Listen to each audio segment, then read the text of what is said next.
पहले तो आप सभी को नमस्ते। आज हमारा जो मिशन बोर्ड बैच है क्लास 9th और 10th वालों के लिए, वैसे तो कोई भी क्लास को अटेंड कर सकता है इस पार्ट ऑफ स्पीच की। जो क्लास 9 को हम लोग कवर कर चुके हैं और अगली जो टॉपिक है, अगला जो चैप्टर है वो हमारा है प्रोनाउन। अब बात हमारी यहाँ पे रहती है कि प्रोनाउन की आखिर में हमें आवश्यकता क्यों पड़ी। जब नाउन था तो नाउन के बाद हमें क्या कारण रहे होंगे कि प्रोनाउन की आवश्यकता पड़ी। तो आइए आज हम वही जानते हैं। तो सबसे पहले अगर प्रोनाउन की परिभाषा पे जाते हैं तो आप लोगों ने पढ़ी है कि नाउन के स्थान पर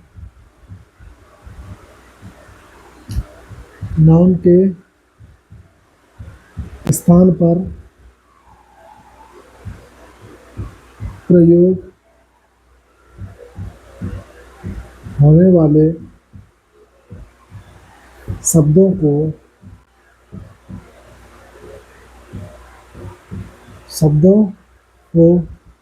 प्रोनाउन कहते हैं। प्रोनाउन कहते हैं। ये वो परिभाषा है जो सामान्यतः आपको हर जगह मिलेगी, लेकिन इसके बारे में उतनी पूर्णतः जानकारी नहीं मिल पाती है कि नाउन के स्थान पर प्रयोग होने वाले शब्दों को प्रोनाउन कहते हैं।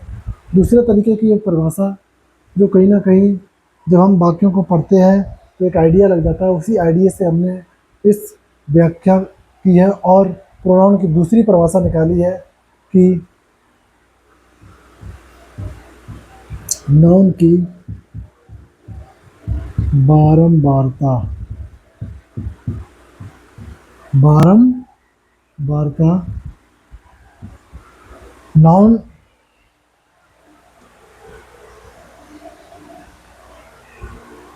नाउन की बारंबारता रिपीटिशन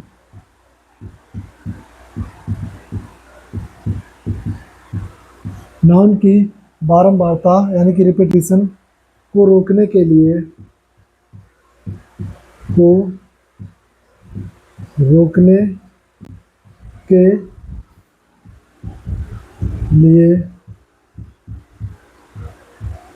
प्रोनाउन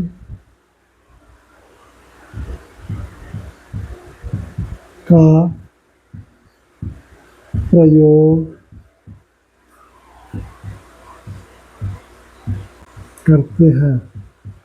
होता क्या है कि एक पैराग्राफ में एक से ज़्यादा जब कोई भी नाउन आए तो उसके स्थान पे किसका प्रयोग करेंगे? प्रोनाउन का प्रयोग करेंगे। अब जैसे हमने एक एग्जांपल लिखा, Ram is a good boy. Ram कैसा लड़का है? एक अच्छा लड़का है। दूसरा यहीं पे लिख दिया हमने, Ram is my student. Ram यहाँ भी आया है और राम यहाँ भी आया है। जब एक पैराग्राफ में एक से ज़्यादा शब्द आए तो उसके स्थान पे किसका प्रयोग करेंगे? हम प्रोनाउन का करेंगे। तो अभी यहाँ पे राम व्यक्ति है तो व्यक्ति के अनुसार यहाँ पे क्या होना चाहिए? ही। और बिल्कुल सही बन जाएगा कि Ram is a good boy, he is my student. एक बार दोबारा फिर समझो कि हमें प्रोनाउन की आवश्यकता क्यों पड़ी। नाउन के स्थान पे प्रोनाउन का प्रयोग करते हैं, ये आप सभी लोग जानते हैं, लेकिन जो हकीकत है वो हकीकत ये है कि जब एक ही पैराग्राफ में एक से ज़्यादा नाउन आए तो उसके रिपीटिशन, उसकी बारंबारता को रोकने के लिए हम किसका प्रयोग करते हैं? प्रोनाउन का प्रयोग करते हैं। होता क्या है, कभी कभी बहुत बड़े बड़े नाम मिलते हैं देखने को, जिसकी वजह से उसको फिर बेर बेर उस शब्द को लिखना थोड़ा सा भद्दा कर देता है वाक्य को और बहुत लेंथी हो जाता है। तो उसी को छोटा करने के लिए किसका प्रयोग किया गया? प्रोनाउन का प्रयोग किया गया। अब ये आपका एग्जांपल रहा, एक एग्जांपल और समझ सकते हैं।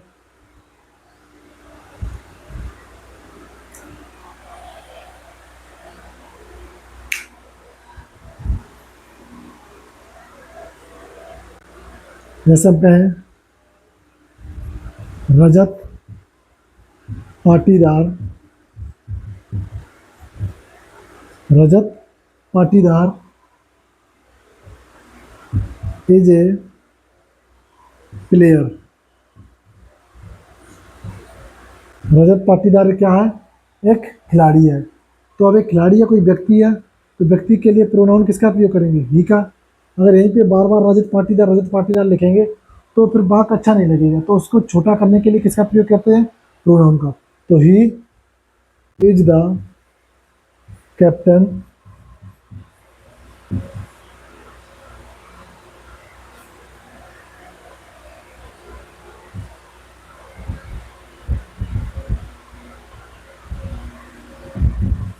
Captain of RCB. किसका कैप्टन है? आरसीबी का कैप्टन है। तो रजत पाटीदार यहाँ पे आया है। अब बार बार रजत पाटीदार लिखेंगे तो बाकी भी भद्दा लगेगा और लेंथी भी होगा, लिखने में भी टाइम लगेगा। तो उसको शॉर्ट करने के लिए किसका प्रयोग किया गया? प्रोनाउन का प्रयोग किया गया। इसीलिए यहाँ पे किसका प्रयोग किया गया? हमने ही का प्रयोग किया। तो ऐसे आप लिखिए।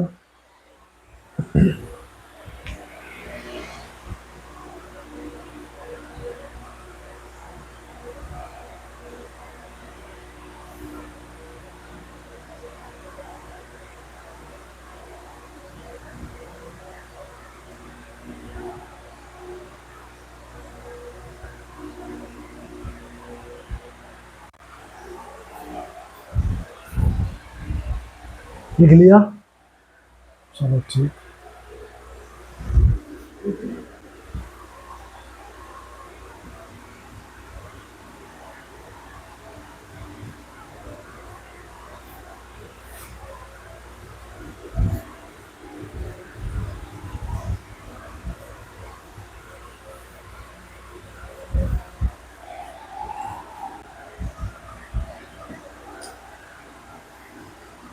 अब इसी में हम आते हैं।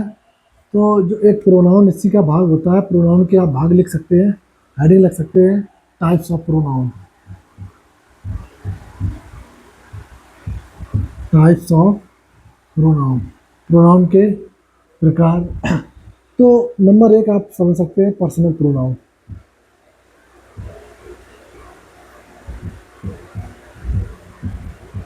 Personal pronoun. अब पर्सनल प्रोनाउन को समझो। पर्सनल प्रोनाउन में होता क्या है? वही आपके जो व्यक्ति हैं, कि लड़का है तो उसके स्थान पे क्या आएगा, लड़की है तो उसके स्थान पे आएगा, अगर बहुवचन है तो उसके स्थान पे क्या आएगा, अगर निर्जीव है तो उसके स्थान पे किस प्रोनाउन का प्रयोग करेंगे, वो कौन बताता है? पर्सनल प्रोनाउन बताता है। तो इसका एक टेबल बनाते हैं, तो उस टेबल से हम जो है सीखेंगे, और आपके एक्टिव पैसिव डायरेक्ट इनडायरेक्ट में उस टेबल का जो है प्रयोग ज़्यादा होता है। तो एक टेबल है।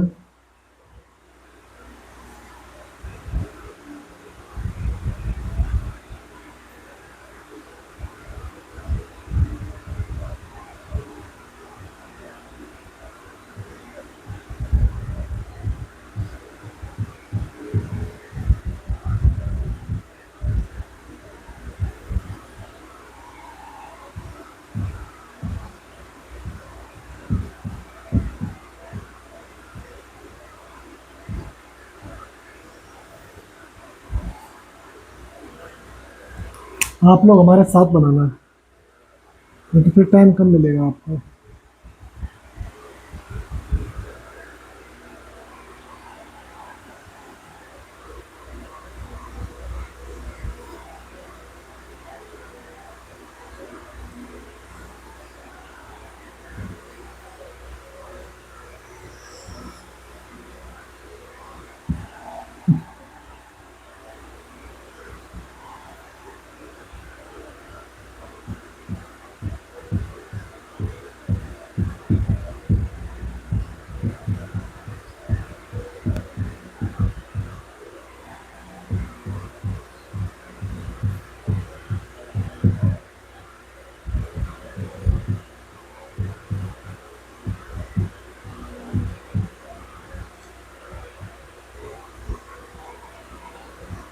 अब देखो, पहले आपका खाने में लिखना है person, subjective case, objective case, possessive adjective, possessive pronoun.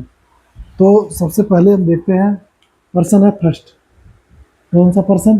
First person. First person में दो आता है, एक आई और एक बी। आई का जो ऑब्जेक्टिव केस होता है वो होता है मी। बी का ऑब्जेक्टिव केस होता है वो होता है बस। आई का पजेसिव एडजेक्टिव होता है वो होता है माई। और आई का पजेसिव और बी का पजेसिव एडजेक्टिव क्या होता है? अवर। आई का पजेसिव प्रोनाउन होगा माइन, इसका होगा अवर्स। आपको इस को केवल दो में ही रखना है।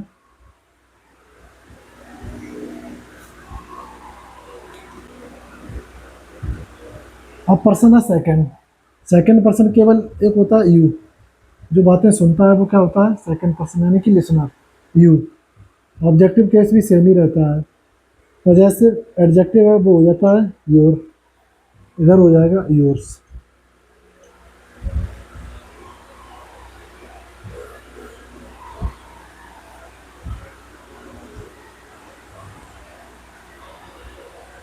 अब लास्ट बचा थर्ड पर्सन। कौन सा, थर्ड। आई तो हो ही चुका, सॉरी। ही, सी, दे। चलो इट को भी रख दो, इसको कर दो क्लॉज।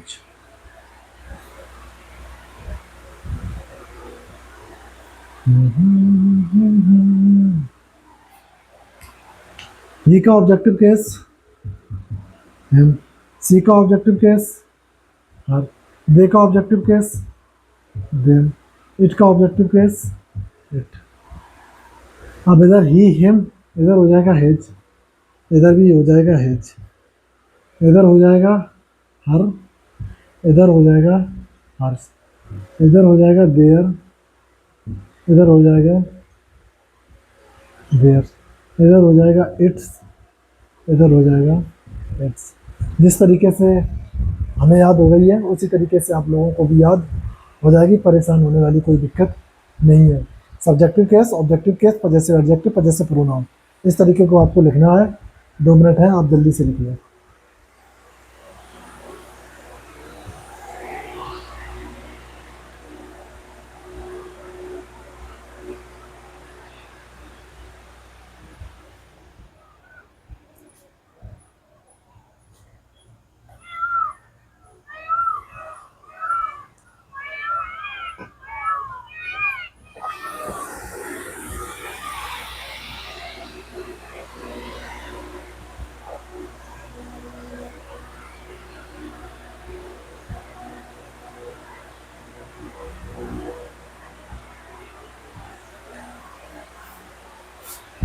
अब सब्जेक्टिव केस क्या होता है, ऑब्जेक्टिव केस क्या होता है, पॉजेसिव एडजेक्टिव क्या होता है, पॉजेसिव प्रोनाउन क्या होता है। तो अगला जो टॉपिक है आपके प्रोनाउन में वो हम पढ़ाएंगे केस। आपके बाल वाले केस नहीं, ये है case. Objective case, vocative case और आपका पॉजेसिव केस। तो इसे हम हटाएं क्या, चलो ठीक।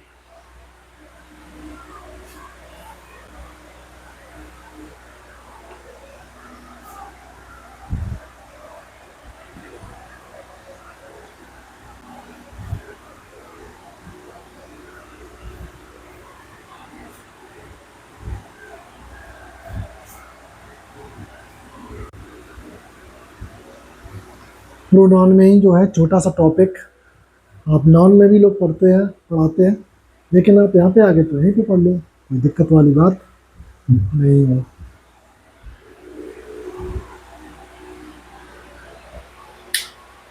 स्टेबल के बाद जो एक हम स्टेबल में हमने प्रयोग किया था सब्जेक्टिव केस का, ऑब्जेक्टिव केस का और पॉजेसिव केस का। तो ये केस भी समझ लो क्या होता है। केस, केस से पता ये लगता है कि सब्जेक्ट का काम कौन कर रहा है, ऑब्जेक्ट का काम कौन कर रहा है, तो वो बताने का कार्य कौन करता है, केस करता है। तो केस होते कितने प्रकार के हैं, 4 प्रकार के। कितने प्रकार के, 4 प्रकार के होते हैं। 4 प्रकार के होते हैं। तो सबसे पहला जो केस है वो हम समझते हैं subjective case.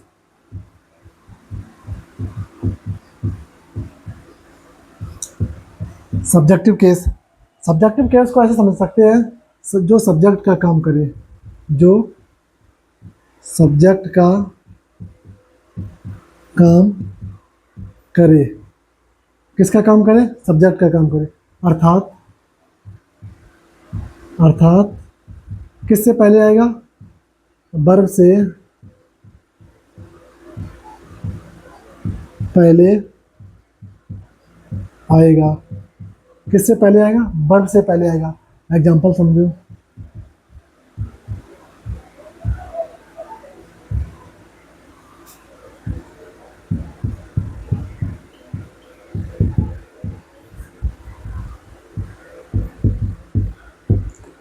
Ramesh is playing match.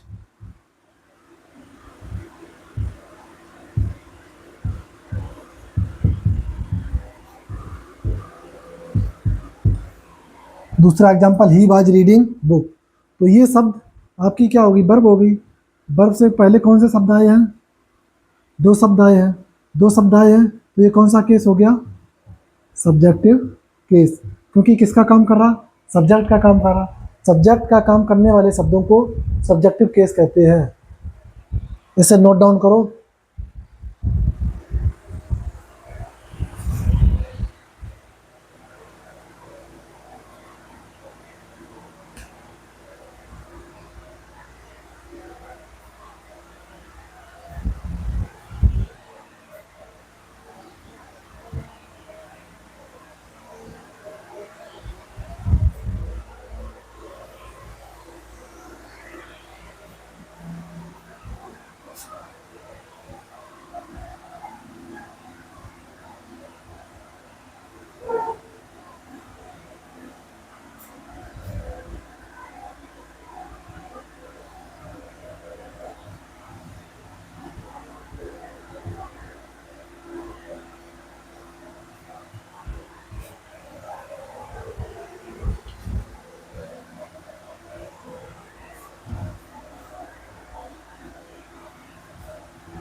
दूसरा ऑब्जेक्टिव केस। ऑब्जेक्टिव केस क्या होता है, जब कोई नाउन या प्रोनाउन ऑब्जेक्ट का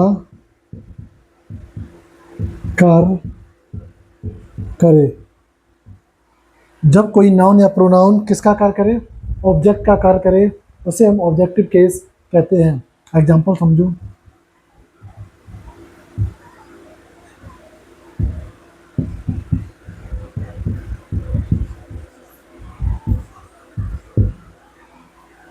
ये क्या हो गया आपका सब्जेक्ट, तो कौन सा केस हो गया, सब्जेक्टिव केस। ये हो गई वर्ब। वर्ब से पहले आएगा सब्जेक्टिव केस। इसमें आप लिख सकते हो कि वर्ब के बाद आए सब केस को क्या कहेंगे, ऑब्जेक्टिव केस। वर्ब के बाद ये भी वर्ब हो गई, कौन आया, मी। मी कौन सा केस हो गया, ऑब्जेक्टिव केस। अगर यहाँ पे आप आई कर देते तो आई कैसा हो जाता, गलत, क्योंकि वर्ब के बाद किसका प्रयोग होता, ऑब्जेक्ट का। तो ऑब्जेक्टिव केस का कार्य होता है वर्ब के बाद आई, ना कि वर्ब से पहले। वर्ब से पहले सब्जेक्ट का कार्य होता है, वर्ब के बाद ऑब्जेक्ट का कार्य होता है। ऑब्जेक्ट का कार्य कौन करेगा, नाउन या प्रोनाउन, तो वो ऑब्जेक्टिव केस हो गया। और जो सब्जेक्ट का कार्य करेगा वो आपका सब्जेक्टिव केस हो गया। इसे भी आप लिखें।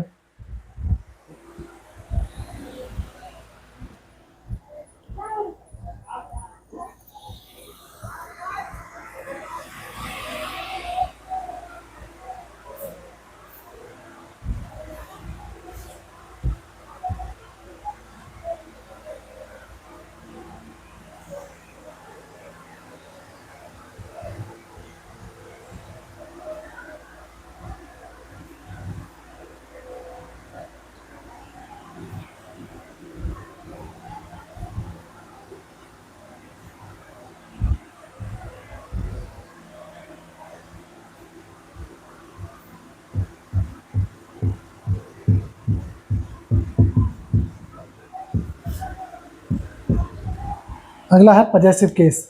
पजेसिव केस का मतलब होता है जब कोई नाउन या प्रोनाउन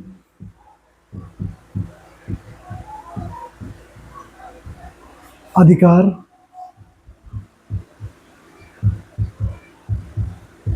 को दिखाए, अधिकार को दिखाए, किसको दिखाए, अधिकार को दिखाए। तो पजेसिव केस जब आपने लिस्ट पढ़ी होगी तो उसमें दो तरीके के शब्द आपको देखने को मिले होंगे, एक पजेसिव एडजेक्टिव, एक पजेसिव प्रोनाउन, एक पजेसिव एडजेक्टिव और एक पजेसिव प्रोनाउन। इसको कैसे हम समझ सकते हो, इसको समझ सकते हो जैसे कि आई का पजेसिव एडजेक्टिव लिखा था माई, बी का लिखाया होगा अवर, उसके बाद यू का लिखाया होगा योर, उसके बाद आई ई का लिखाया होगा हिज, सी का लिखाया होगा हर, दे का लिखाया होगा देयर, यही लिखाया होगा। अब पॉजेसिव प्रोनाउन को क्या लिखाया होगा हमने, आई का यानी कि माई इधर लिखाया होगा माइन, इधर अवर्स, इधर योर्स, इधर हेज, हर्स, और ये होते हैं पॉजेसिव प्रोनाउन, ये होते हैं पॉजेसिव एडजेक्टिव। पॉजेसिव एडजेक्टिव के बाद जो है, पॉजेसिव एडजेक्टिव आप लिख सकते हो, इसके बाद पॉजेसिव एडजेक्टिव के बाद क्या आएगा, नाउन आएगा। पॉजेसिव एडजेक्टिव के बाद क्या आएगा, नाउन आएगा। जैसे हम कहें दिस इज माई बुक, तो बुक से पहले क्या आया, माई, क्या आया, माई, और एक शब्द हमने लगाया बुक, तो बुक क्या हो गया आपका, नाउन। तो पॉजेसिव एडजेक्टिव के बाद नाउन आएगा ही आएगा। लेकिन इसमें समझो पॉजेसिव प्रोनाउन में, इसमें होता है, पॉजेसिव प्रोनाउन को आप समझ सकते हैं, इसमें आपका एडजेक्टिव और प्लस आपका नाउन।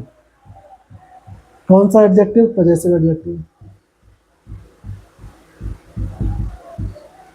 पॉजेसिव एडजेक्टिव और नाउन को जो मिला देते हैं तब किसका निर्माण होता है, पॉजेसिव प्रोनाउन का निर्माण होता है। अब आपने इतना लिख लो, उसके बाद थोड़ा सा एग्जांपल से समझाएं तब बेहतर समझ पाओगे।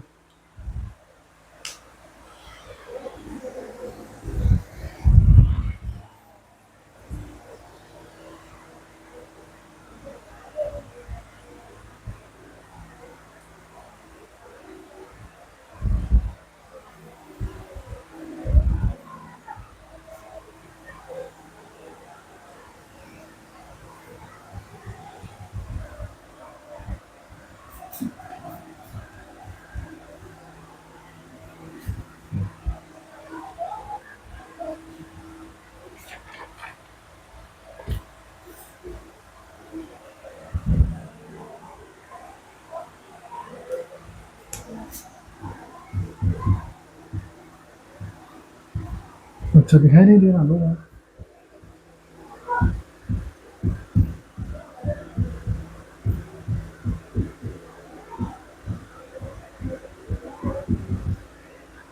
एक एग्जांपल है, यह मेरी किताब है, तो अधिकार बताया जा रहा है किसकी किताब है, यह मेरी किताब है। तो अधिकार बताने के लिए हम पॉजेसिव केस का प्रयोग करते हैं, लेकिन पॉजेसिव केस को भी हम दो तरीके से देखते हैं, पॉजेसिव एडजेक्टिव और पॉजेसिव प्रोनाउन। पॉजेसिव एडजेक्टिव का मतलब होता है जब कोई नाउन जो है उससे पहले हम किसी को अधिकार दिखाने के लिए कहें कि ये मेरी है, उसकी है, इसकी किताब है, जो भी है, तो हम पॉजेसिव एडजेक्टिव का प्रयोग करते हैं। लेकिन जब हम पॉजेसिव एडजेक्टिव और नाउन दोनों को एक साथ लिखना चाहें, क्योंकि उधर नाउन की बारंबारता को भी रोकना है, तब किसका प्रयोग करते हैं, पॉजेसिव प्रोनाउन का। अब एग्जांपल आप समझ सकते हो, यह मेरी किताब है। अब तक आप पढ़ के आए होंगे, this is my book, this is my book, कोई दिक्कत वाली बात क्या नहीं है, ठीक है। दूसरा तरीके से कैसे बना सकते हैं आप,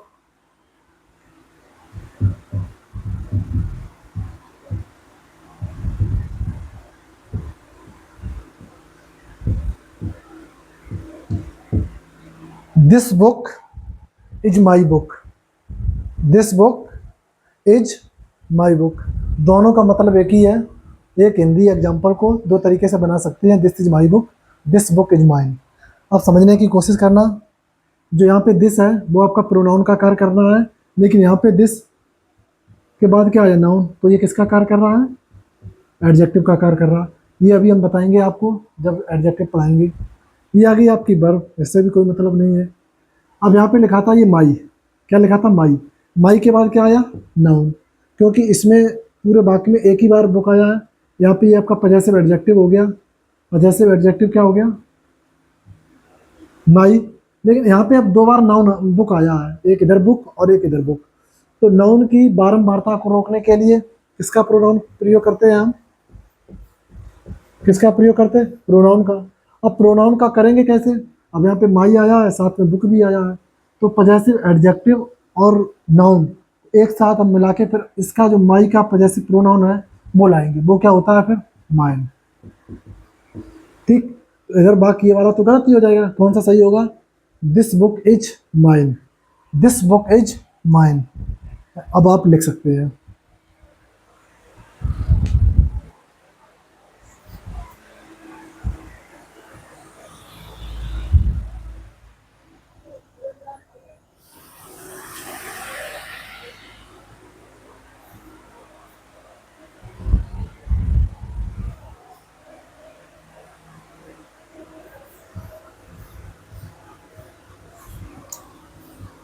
अब कुछ कह रहे भाई कि समझ में नहीं आया, नहीं आया तो भाई यहाँ पे खड़ा है, दिक्कत वाली बात नहीं है।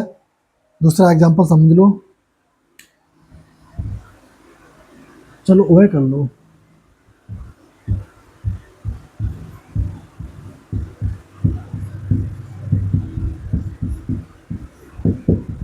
वह तुम्हारा बैग है, तो दैट इज योर बैग, बिल्कुल सही है। दूसरे तरीके से, that bag is your bag. अब दो बार बैग का नाउन हुआ है, प्रयोग हुआ है, तो बैग है क्या? नाउन। तो नाउन की बारंबारता को रोकने के लिए किसका प्रयोग करते हैं? प्रोनाउन का। तो अब यहाँ पे इन दोनों शब्दों को, योर बैग को हटाएंगे और इसके प्रोनाउन को लाएंगे। कौन सा प्रोनाउन? Possessive pronoun. तो योर का पजेसिव प्रोनाउन होता क्या है? योर्स। Very good. क्या हो जाएगा? That bag is yours. दो एग्जाम्पल आप लिख सकते हैं। उसके बाद चौथे जो केस है वो वोकेटिव केस अभी बता रहे हैं आपको।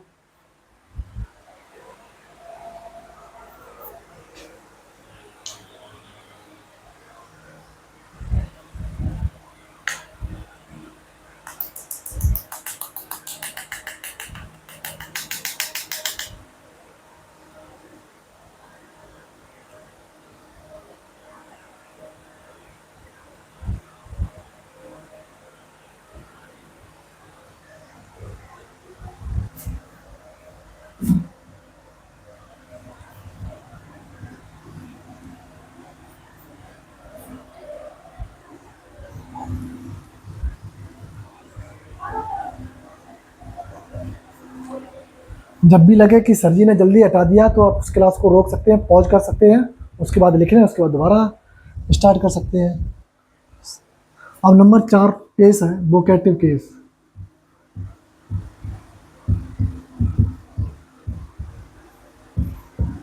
Vocative case.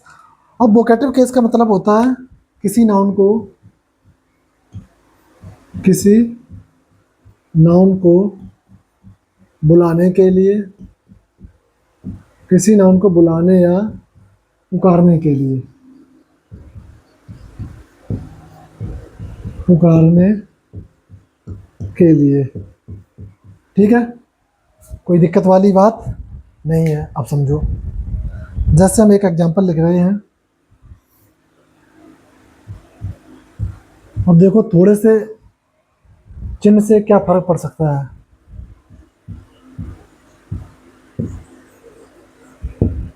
लिखा है राम कम हियर, अगर इसमें ऐसे लगा दोगे तो अर्थ हो जाएगा कि राम यहाँ आता है। लेकिन अगर हमने यहाँ पे कोमा लगा दिया तो वह राम कम हियर, राम यहाँ आओ। तो आप किसी को बुला रहे हैं, बुलाने के लिए किसका प्रयोग करते हैं? हम वोकेटिव केस का प्रयोग करते हैं। एक एग्जांपल और जो आप कहते हैं, सर मे आई कम इन, यही कहते हैं आप, sir may I come in, sir क्या मैं अंदर आ सकता हूँ। इसको बोलने के लिए, वोकेटिव केस का प्रयोग करने के लिए, जिस शब्द के बाद उस कोमा को लगाते हैं उसके बाद थोड़ा सा रुकावट लगाते हैं। जैसे कि हम sir may I come in, sir can I go. तो इस तरीके से किसका प्रयोग करते हैं हम? वोकेटिव केस का प्रयोग करते हैं। तो आप इसे भी लिख सकते हैं एग्जाम्पल में।